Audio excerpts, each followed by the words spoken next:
તો હેલો મિત્રો, આજે અમે જઈ રહ્યા છીએ બરફનો ગોળો ખાવા. તો જો તમારે બરફનો ગોળો ખાવો હોય તો તમારે લાઈટ જોડાયેલા જ રહેજો. તો ગાઈસ, આવો તમને બતાવીએ અમારા ઘરે બરફ ગોળા ખાવા માટે તૈયારી ચાલુ રહી છે.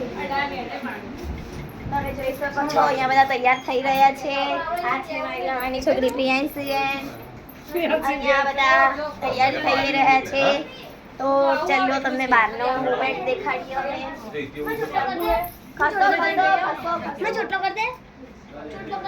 તો આવો તમને અમે બહારના મોમેન્ટ બતાવીએ. અહીંયા અમારો જો છે એ ઉઠી જલા કાળિયા. અહીંયા બધા તૈયાર થઈ ગયા છે ગાડીઓ લઈને. સ્ટાર્ટ. તો ગાઈસ, અમે બધા અહીંયા ચડ્ડા ગેંગ ભેગા થયા છે. અમે બધા ચડ્ડા પહેરીને ત્યાં જવાના છીએ. તમે જોઈ શકો છો બધા ચડ્ડા ગેંગ છીએ. તો